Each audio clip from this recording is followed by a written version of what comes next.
Here. Thank you. All are present, Steve. Perfect, thank you. So the purpose of this meeting is to revisit the 2021 budget, particularly the second half of the budget that runs from January through June of the year 2021, since we're on a half year or fiscal year. So as you may recall, we budgeted for the second half of the year based on the assumption that Prop 14 would not pass, and so we took a very conservative approach, and it was based upon a wind down situation. As good fortune would have it, that wasn't how things turned out. We're still in business, and we have a lot to do before us. So the group at the staff at CERM have been busy working on preparing a revised budget for the second half of this fiscal year, again, starting in June of 2021, running through starting in January 21 and running through June. And this is to take a look at that budget, address any questions or concerns the Finance Subcommittee may have. Once we've decided that it's acceptable from our point of view, this will be presented to the board with our recommendation for approval.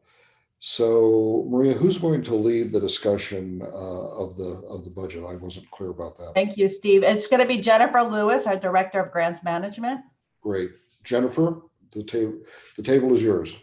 Great. Let me share my screen. Just give me one moment.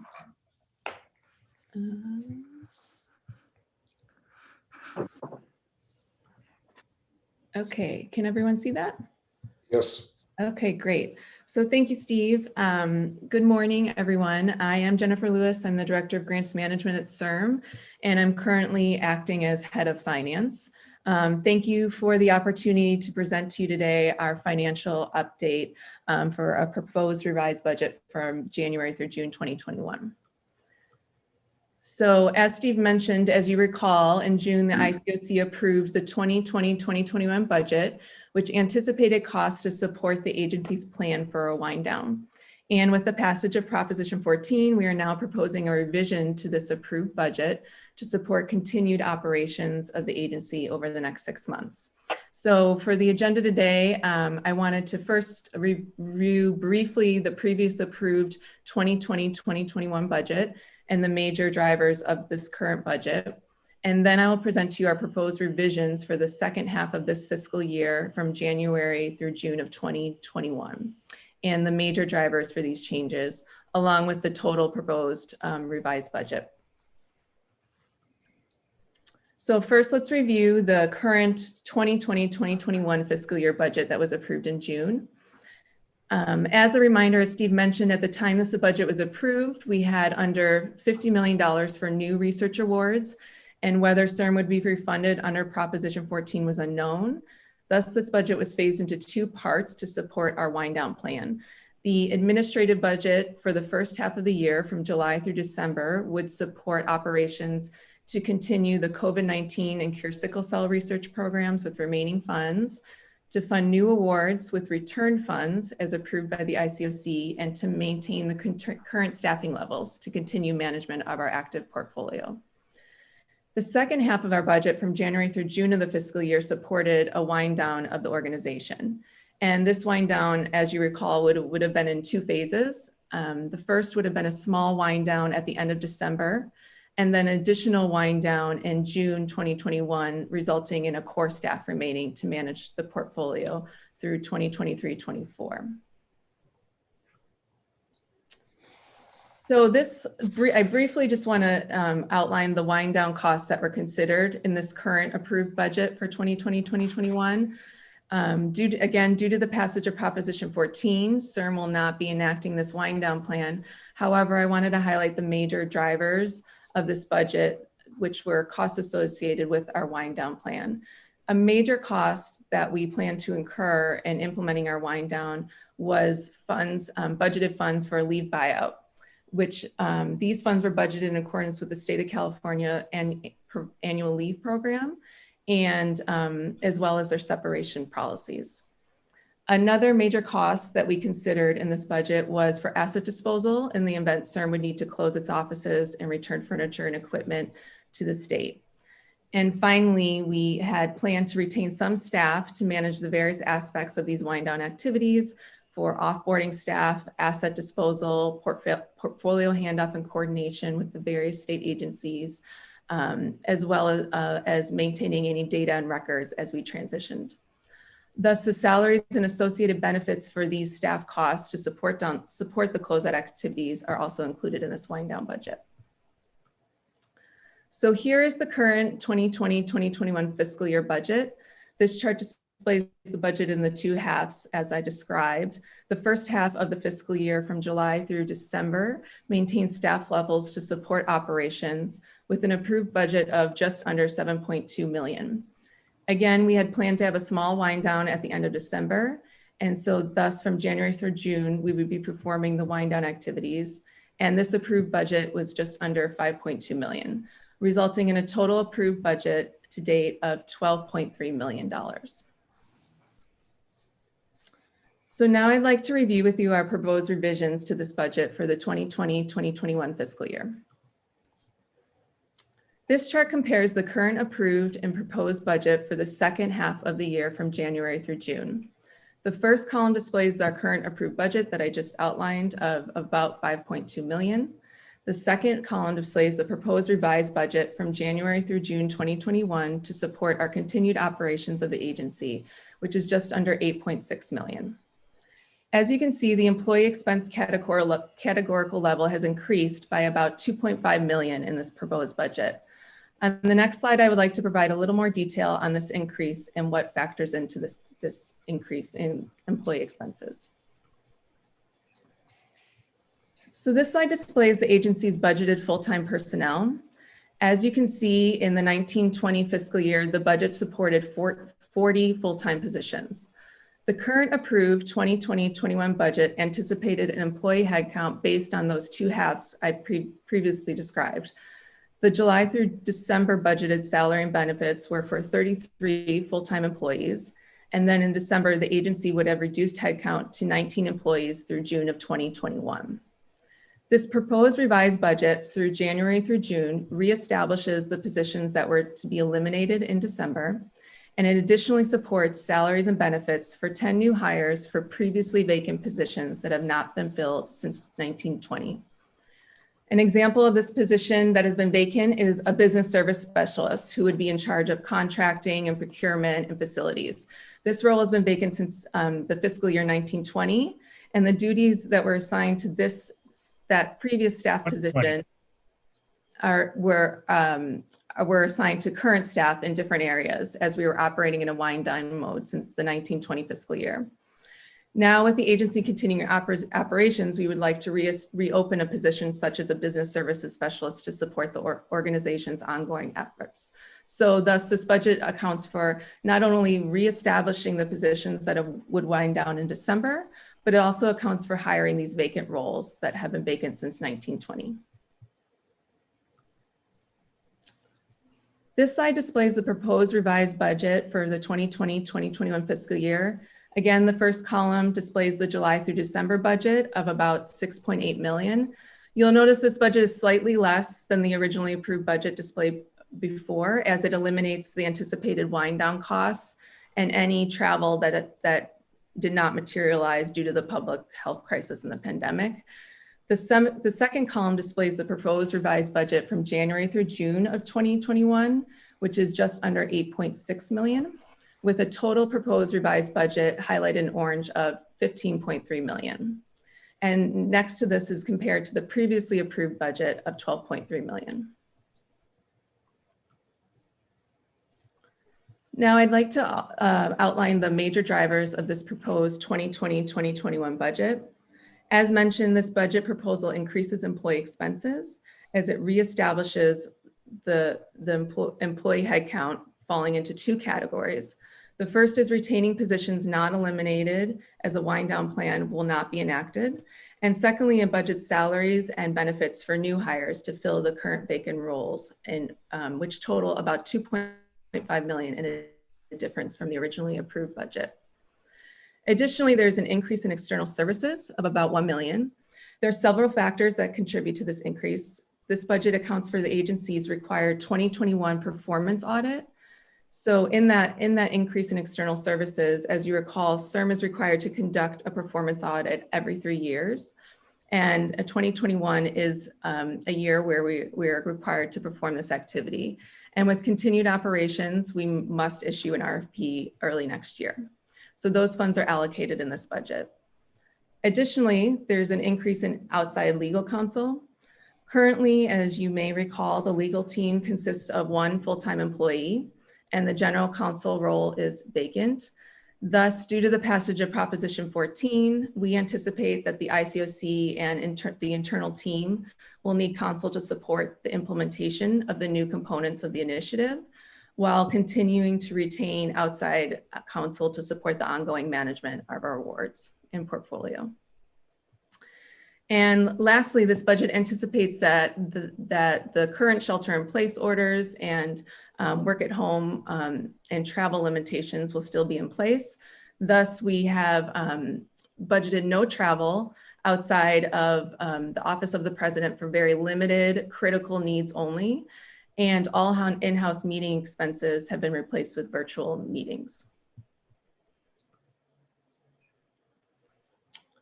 So here this slide looks at the 1920 fiscal year budget compared to the currently proposed budget that we're bringing to you today.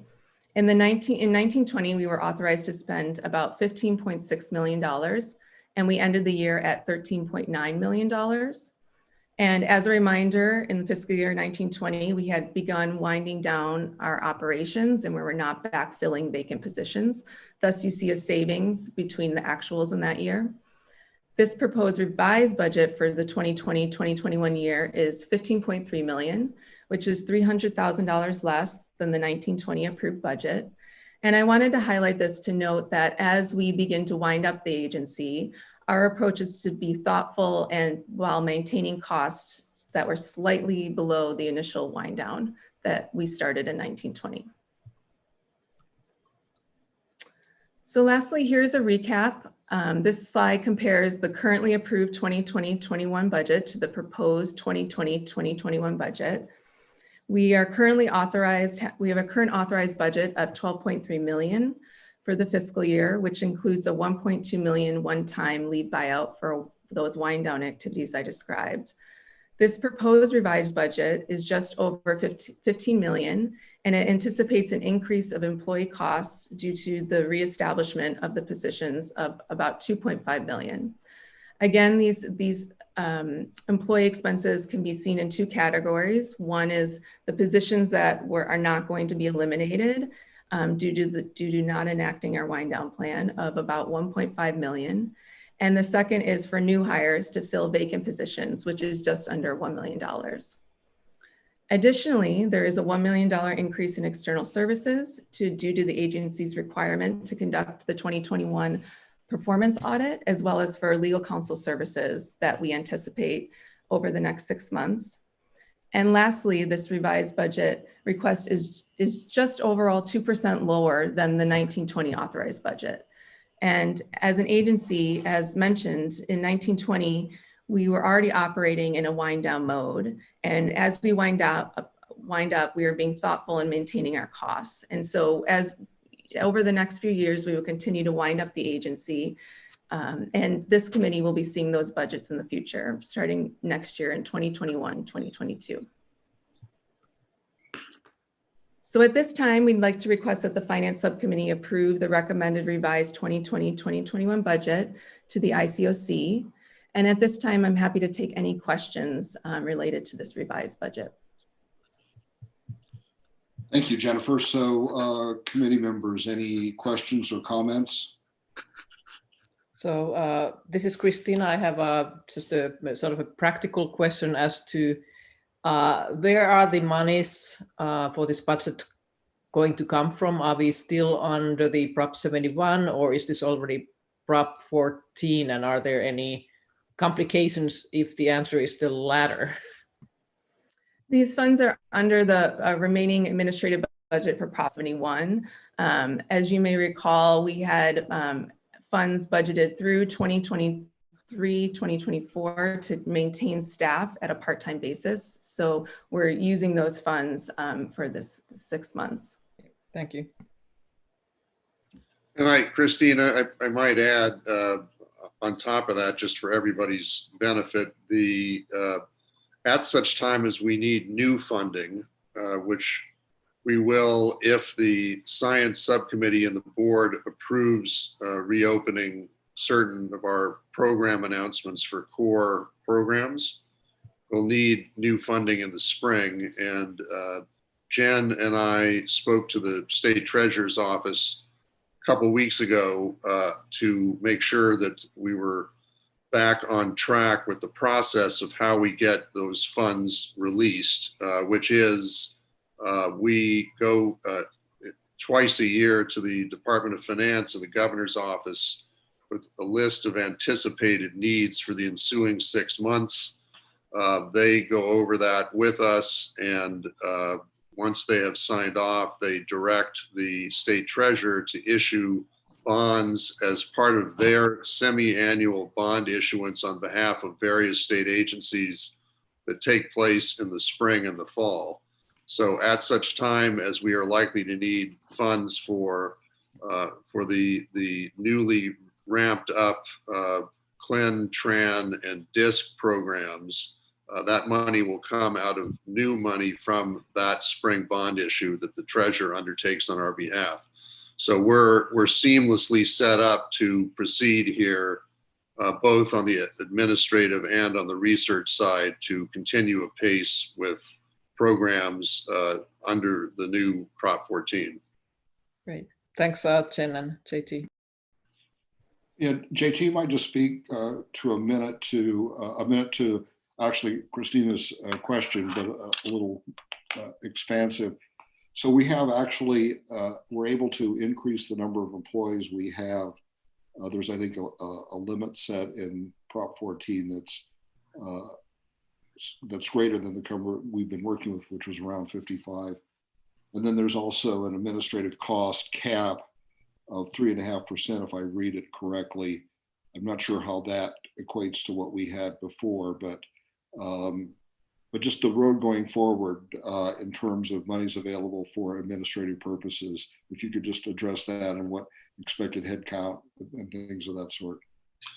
Well, I think we're gonna, the money, once we get through that administrative fund remaining money that we had been set aside that Jen referred to, we'll then be getting part of the semi-annual bond issuance will come out of for our administrative funding thereafter for our so-called small bucket. And so that'll be much as it always has been up to this point. In terms of the number of employees that we ultimately land on, that's going to be a function of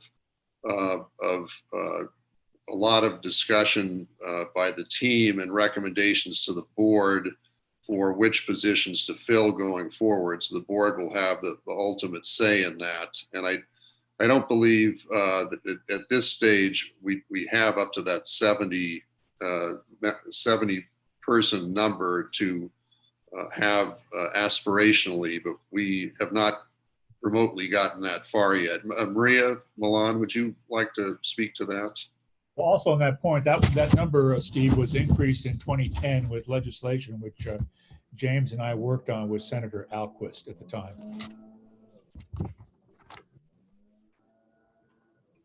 Maria, no, I could just interdict here for a moment. Yeah, I just wanted the board to be aware of the fact that there are a couple of things that were in Prop 14 that will affect prospectively the budget that we've just been talking about, both in terms of dollars and expectation of the potential employee base in the organization. Yes. Also, the notion that we'll have up to 15 employees in the area of affordability and accessibility. Is a whole new area that CIRMA is going to find itself involved with, although that has all yet to be worked out. But it'll be a changing organization in a number of ways as we go forward. This is just really getting started on that. Yes, that's right. Are there any other questions or comments on the budget as presented? Steve, if I may just to answer Chairman Thomas's question. So we are in the midst of working on a strategic plan, and the idea would be that when we have the strategic plan at a point where it can be brought to the board for discussion, partnered with that will be a plan in terms of what the organizational needs will be with respect to personnel and capabilities, but also what the ramp up plan could look like based on that strategic plan. Well, what Steve is referencing is the Prop 14 statute, which we have to be very clear includes an additional 15 employees, which show for a total of 85 under the statute. That 15, of course, would come from the working group work.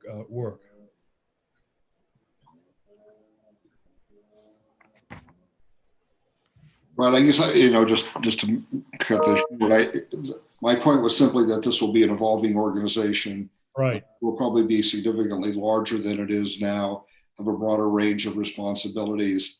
So that's what we're going to wind up seeing, not immediately, but over time. So. Yeah. Yes. All right, any other questions or comments about what's been presented? If not, is there a motion to approve the recommendation of this budget to the ICOC at the upcoming ICOC meeting? So moved. Is there a second? Second. All right, it's been moved and seconded that we recommend this budget to the ICOC. Any additional questions, comments? I would just thank Jen for a very clear presentation. Thank you. Thank you. You're here, yes, very good. Yeah, absolutely. Well, if there are no other comments or questions, then Maria, will you call the roll? Sure. Just to interject, I assume we have no public comment. There are no hands raised. Oh, that's sad. Steve Julesgaard? You were the one responsible for bringing the public comments in, so. Anyway. I failed my duty. You did, okay. Yes. Judy Gasson? Yes. Al Roulette? Yes. Bob Stewart?